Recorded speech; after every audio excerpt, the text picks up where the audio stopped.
No microfone aberto, entrevista. Gente, o nosso convidado de hoje já está no seu segundo mandato aí na Câmara de Vereadores de Joinville e nas eleições de 2024 conquistou aí mais de 3.000 votos. E esse ano, claro, integra também as comissões de Finanças e Educação na Câmara de Vereadores também, aqui de Joinville, né? Tô correta? Tá certo.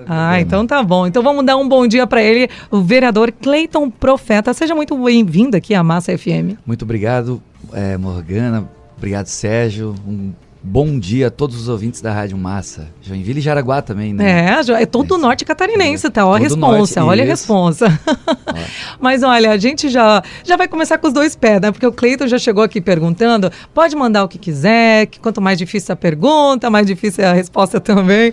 Mas a gente vai seguir, então, uma linha aqui, vamos começar, porque, na verdade, é inevitável, né, Cleiton, vereador? A gente sabe que é inevitável não falar da última polêmica envolvendo, né, a Câmara, da discussão sobre o Hospital Municipal São José. Sim. Quando, recentemente, até o senhor publicou aí algumas denúncias sobre suposta falta de médicos durante o ponto facultativo, né? Certo. O que exatamente chegou ao senhor? Então, na segunda-feira de Carnaval, né, se eu não me engano, dia 16, né? Os familiares de um senhor que ele estava com obstrução intestinal desde o dia 10, né? Então ele estava desesperado, assim, à beira da morte, né? E aí a gente entrou em contato com o hospital para ver a situação dele, para remanejar, ver o que poderia ser feito. E para começar a gente nem teve, quem é para atender a gente, é Romualdo o nome, né? O Romualdo, que geralmente atende a gente, nem estava disponível, já estava plano carnaval.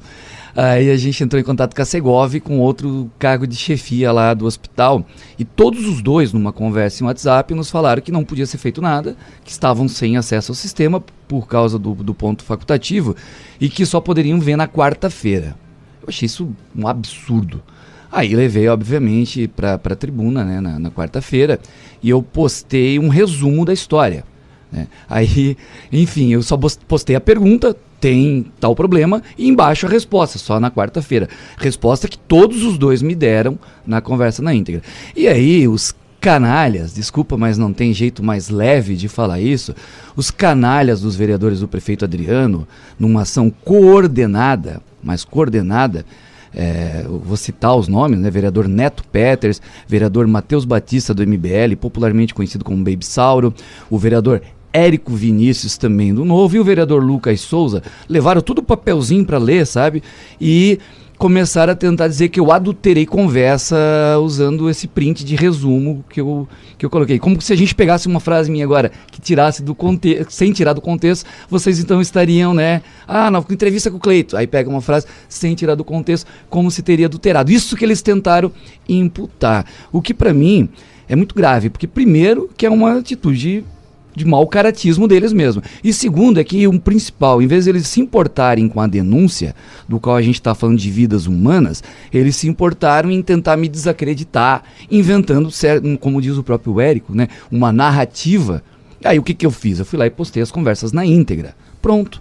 Né, as conversas na íntegra provam mesmo que não foi tirado do contexto, que realmente só poderia ser feito na quarta-feira. Postado isso, aí eu recebi novas denúncias e piorou.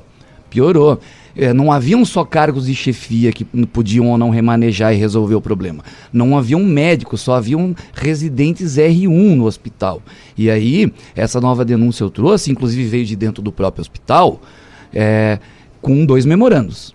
E vale ressaltar que eles são mas tão canalhas. E eu digo aqui, nem o PT fez esse tipo de coisa me atacando hoje. De querer dizer que eu menti, adulterando uma situação, na verdade, né? Então, aí eu apresentei os 2 memorandos. E aí eles tentaram dizer que eu estava colocando o povo contra os servidores. Pelo contrário, eu estou protegendo os servidores. Porque você imagina, você é um residente inexperiente que você não pode fazer um procedimento complicado. Sei lá, um motoqueiro sofreu um acidente, fraturou a costela, perfurou o pulmão. Aí você está lá numa situação que não tem um cargo de chefia para tomar uma decisão, para se responsabilizar, não tem um cirurgião responsável, capacitado para isso, você está no meio disso. Quem vai sofrer? É o servidor.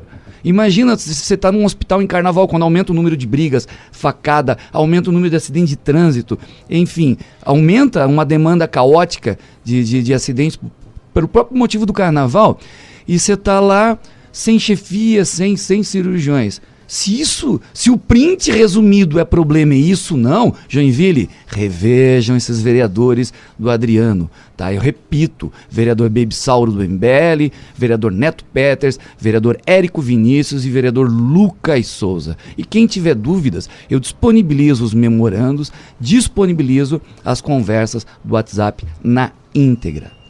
Até a dúvida era justamente se você tinha entrado em contato com a direção do hospital, né, até com a Secretaria de Saúde, antes de tornar essa denúncia pública. Mas como você falou, você entrou em contato, Sim. teve a resposta da forma como, né, Sim. você salientou e com a Segov aqui. Também, inclusive. Que é e então, depois que o vereador Neto Peters questionou a veracidade, você mantém, então, integralmente a sua posição Sim, e a sua denúncia, não né? só mantenho, como exponho a conversa, obviamente. Tem uma outra coisa ruim que aconteceu. Eles aí quiseram fazer uma caça-bruxas de quem foram os servidores, porque são cargos comissionados, né, são cargos de chefia, de livre nomeação, para cortar a cabeça desse servidor. Como assim você fala isso pro vereador, né?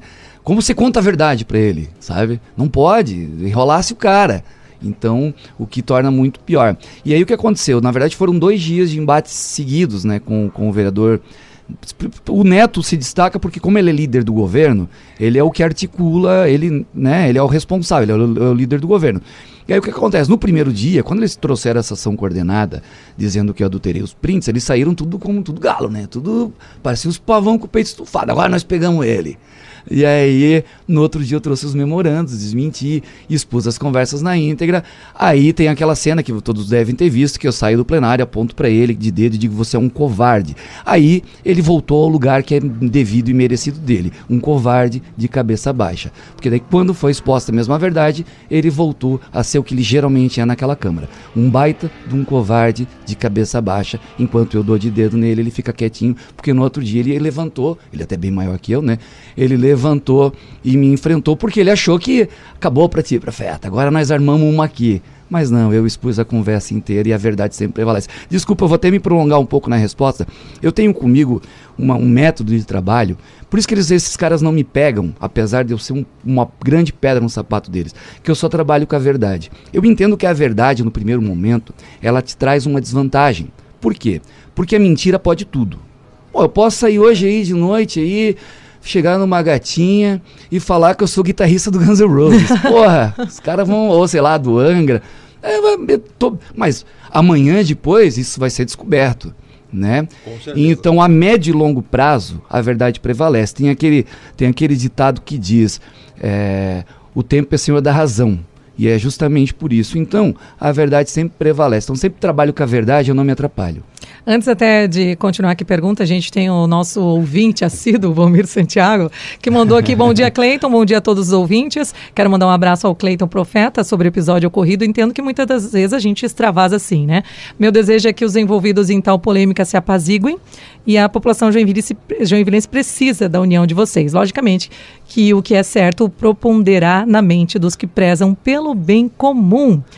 E a gente também, até falando, né, seguindo o gancho do Valmir aqui, a gente tem até outra pergunta, mas seguindo o gancho dele, a gente sabe que a gente está numa época muito polarizada, né, no mundo todo, não é só nessa questão. E o vereador acredita que aqui em Joinville, inclusive no ambiente da Câmara de Vereadores, Joinville também tem se polarizado dessa forma? Acredita que o debate político muitas vezes passou do campo das ideias para o pessoal? Eu vejo outro problema, tá? Eu não vejo... eu discuto ideias, eu não tenho problema pessoal com ninguém, isso eu falo para eles todos. Eu tenho 2 posições, a primeira é que eu não entrei lá para fazer amigo, nenhum deles é meu amigo, tá? A partir do momento que eles discordam da ideia que eu defendo, eles são meus oponentes, mas a partir do momento que eles estão na mesma ideia que eu defendo, eu estou junto com eles. Inclusive, eu sempre digo, eu já defendi o prefeito Adriano diversas vezes. Uma coisa assim que eu achava muito baixa quando o Adriano ia, que ele começava a dizer que eu faço oposição por oposição. Se eu faço oposição por oposição, por que eu defendi duas vezes ele perante o sindicato? Por que eu dei pareceres favoráveis nas relatorias que eu peguei em projetos do Executivo? Você entende? Então, eu não defendo nem partidos. Inclusive, eu dentro do PL, agora eu estou sendo expulso, né? Mas eu dentro do PL, sim, estou sendo expulso, depois eu conto se... E aí... Eu dentro do PL eu já fiz 3, por exemplo, moções de repúdio ao próprio PL. Tá? Nunca defendiu, mas e o Valdemar da Costa Neto? O Valdemar da Costa Neto é um mensaleiro, bandido, condenado, que foi solto no mesmo dia que o Zé Dirceu, que é outro bandido. Não muda a verdade eu estar num partido. Agora, por outro lado, ao mesmo tempo, o PL é hoje o partido que tem os melhores parlamentares. Se eu passasse uma peneira em todos os bons políticos do Brasil, 99% ou 90% deles, né, 96,9%, 106,9%, desculpa, % deles estariam, fui fazer uma piada e deu ruim, né? Enfim, estariam no PL, Ana Campanholo, Nicolas, são a Carol Detônia, obviamente, são exemplos na política a serem seguidos, né? Tipo, eu acho a Ana sensacional, eu acho o Nicolas sensacional e eles estão no PL. Mas, por exemplo, o Nicolas, lá em Minas Gerais, ameaçou sair do PL por quê? Porque eles queriam fazer uma nominata colocando o Eduardo Cunha. Ele falou, não, eu vou ser o mais votado, eu vou puxar um cara desse. Se botar o Eduardo Cunha, eu tô fora. Eu não tenho esse poder político aqui, eu tenho que aturar um Maurício Peixer da vida, que é aquilo que eu jurei combater na política. Você entende? Eu tenho que aturar gente dessa laia, desse naipe que eu entrei. Agora respondendo, desculpa se eu estou sendo prolixo, mas agora respondendo exatamente sobre a polarização, eu vejo a coisa de maneira diferente. A esquerda no Brasil inteiro, ela não ocupa mais que 20% de nenhuma bancada. A esquerda autodenominada, PT, PSOL, PSTU, PCO, PCdoB, não ocupa mais que 20% em bancada nenhuma. Aqui em Joinville, por exemplo, nós temos uma vereadora do PT. Se tu sair lá na Câmara perguntando um por um, só ela vai se admitir de esquerda. Você entende? Só que na prática, na política, esse guarda-chuva da direita, ele abriga um monte de gente que só está interessado nos votos da direita. Sobretudo numa cidade como Joinville, que 70% do eleitor se autodenomina de direita. Então você tem lá progressista enrustido, social-democrata é mato, né? E aí você tem, sei lá, vereadores como, por exemplo, Henrique Deckmann. O cara vai para Brasília e só fica no gabinete do PT. Quando ele tem que chamar uma secretária DOC, ele chama a vereadora do PT. Quando fizemos um projeto para, por exemplo, tirar a honraria da Ideli Salvati, ele votou contra. Então ele é mais petista lá na Câmara do que a própria vereadora do PT. Mas a galera vota nele porque ele é da igreja e acham que ele é de direita. A mesma coisa o Lucas Souza, ele é um cara com uma visão totalmente social-democrata. Mas as pessoas entendem ele como um cara de direita. Tem mais. Por exemplo, teve um projeto na Câmara que era assistencialista, e eu falei para vocês, vão votar contra, vocês são de direita, né? Votaram favoráveis, e aí eu fui lá e postei mesmo projeto que o Bolsonaro vetou. No outro dia, por que tu não falou que o Bolsonaro vetou? Daí a gente votava contra. Ou seja, não é pelo mérito, eles não querem saber do que é. Se o Bolsonaro votou, aí eu vou fazer como o Bolsonaro fez. Entendeu? Então eu acho que o problema é muito mais uma direita que não sabe o que defende, e isso, obviamente, gera conflito. Daí as pessoas falam, não briguem entre a direita. A esquerda não briga porque ela tem um discurso homogêneo.